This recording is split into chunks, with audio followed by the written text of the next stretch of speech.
Good afternoon, everyone.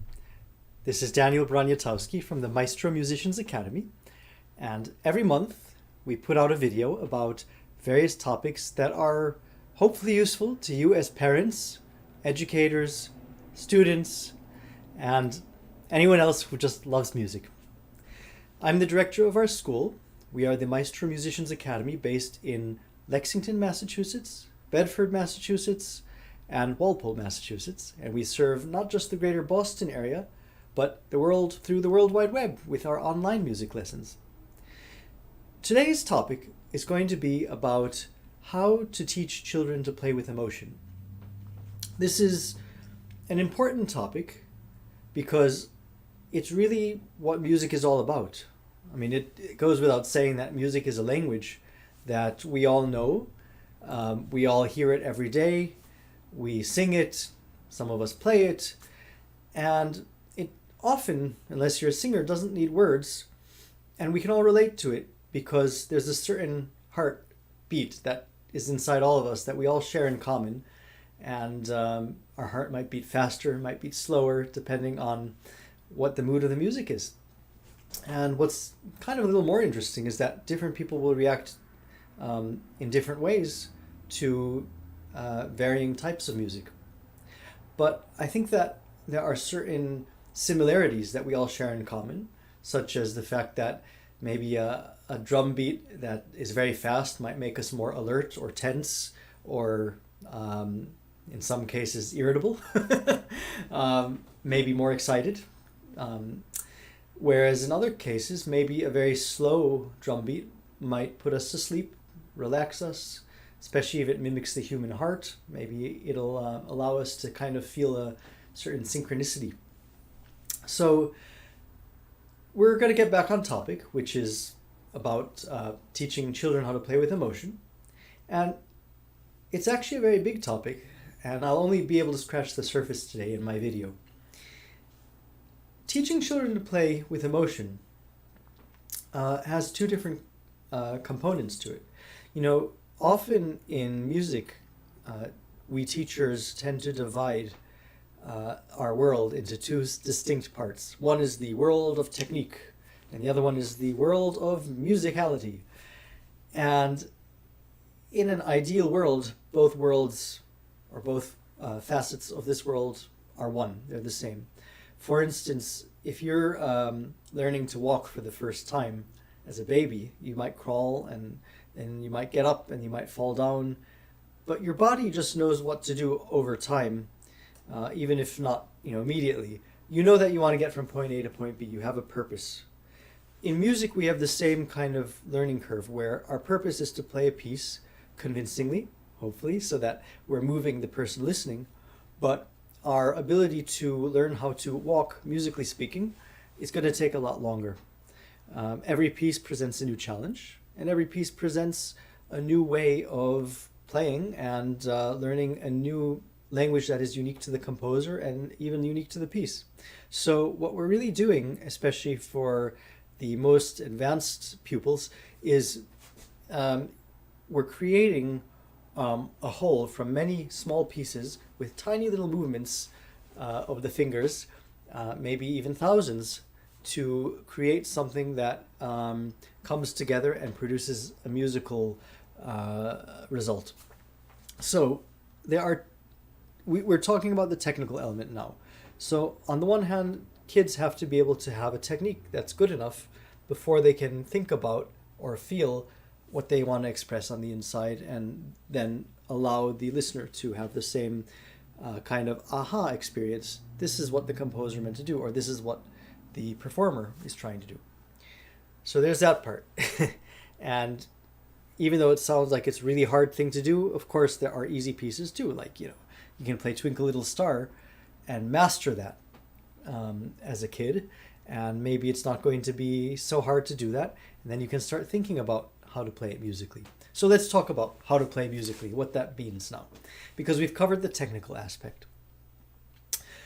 Music is all about how you envision expression. So in other words, if I were to sing the beginning of Twinkle Little Star too. Twinkle Twinkle Little Star. I could sing Twinkle Twinkle Little Star. I could sing it very dramatically. Twinkle Twinkle etc. I could also sing it with nervousness. Twinkle Twinkle Little Star. So there's different ways you can, almost play with the music in order to get a desired effect. And many kids and adults who are professionals have an intuitive sense of what to do and how to do that.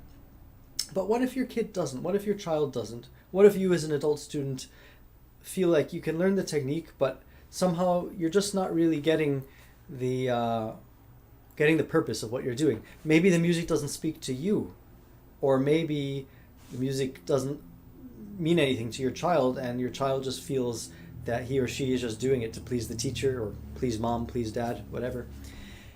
So there are two ways to look at this. One is it's a question of maturity. Children will eventually grow up and understand why they're doing what they're doing. I mean, as an example, sometimes kids who are learning addition, subtraction, other kinds of arithmetic, well, they're doing it because their teacher said so, but they don't see the point of why they're doing it. And many kids don't even ask what's the point because they're kids and they're not, mature enough to ask those kind of questions. But there does come a time when they do ask those questions, and in middle school, as they're more and more aware of what they're doing, it becomes less appealing to do something that you don't feel like there's a reason for it. And I'd like to argue it's the same thing in music. You have to be able to, as a parent or a teacher, impart to a child, why is it so important that they're learning a particular piece?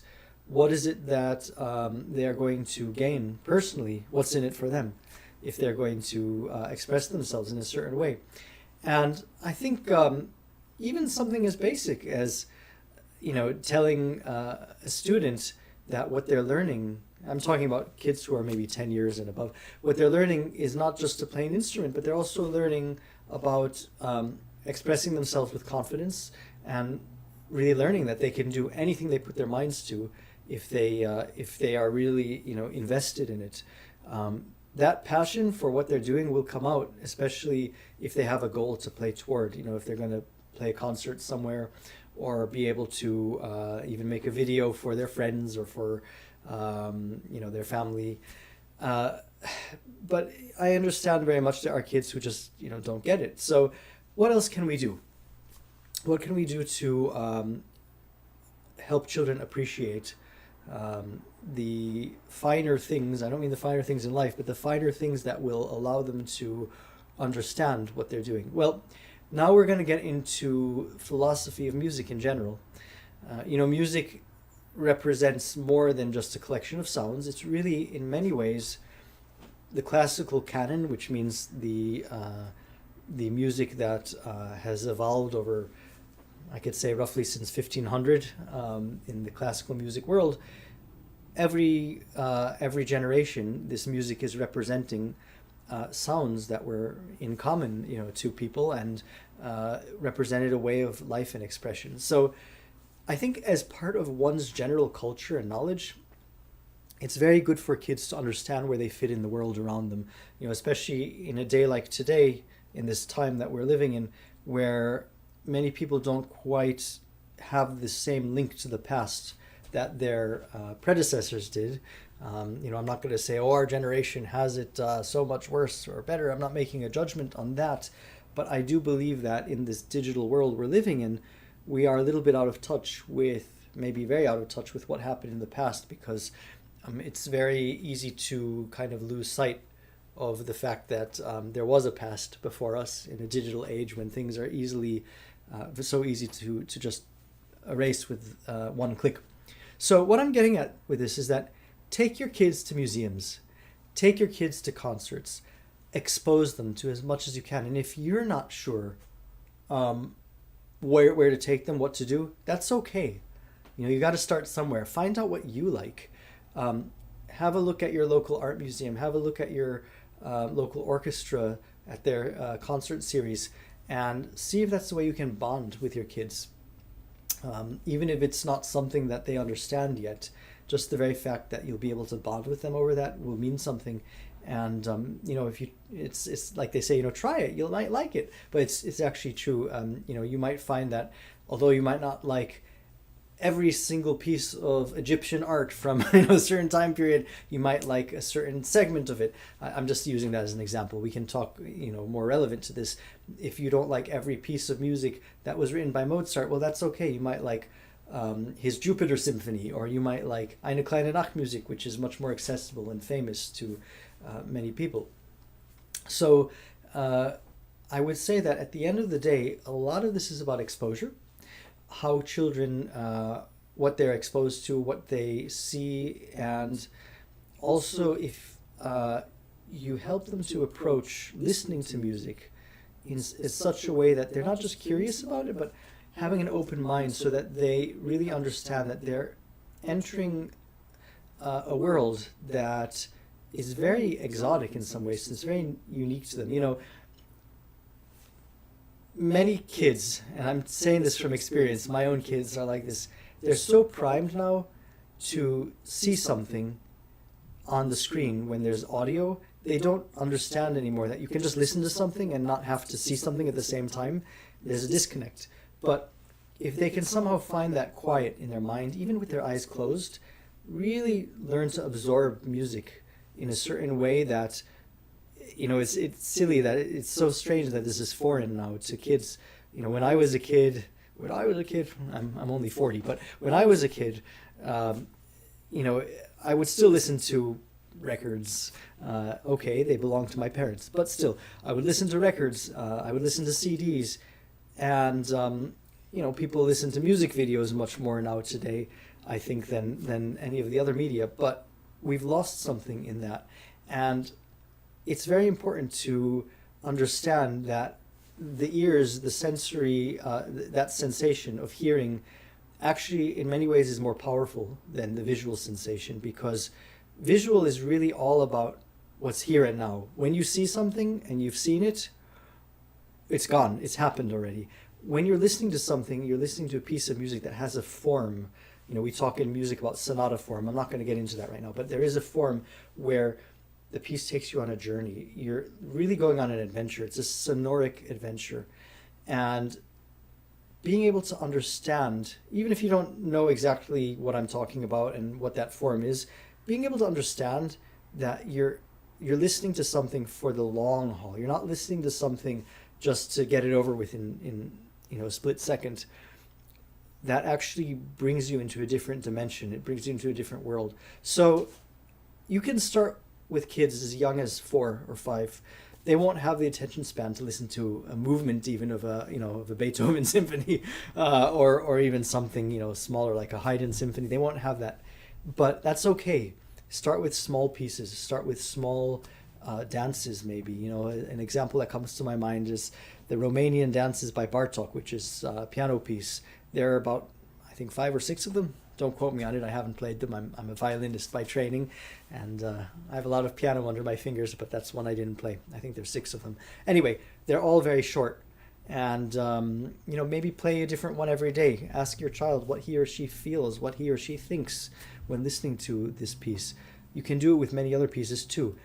And what I'd love to see and hear, really see, is what do you guys think? Do you have any specific pieces that you like and that you think kids would like? Comment below. I'd love to hear from you. This is Daniel Broniatowski from the Maestro Musicians Academy, based in Greater Boston and serving the World Wide Web as well. We are the music school in Boston, serving probably now 160 students, and you can find out more about us at maestromusicianslexington.com. Also find out more about us at our sister school, the Walpole School of Music, walpoleschoolofmusic.com as well. Have a great day, and so long.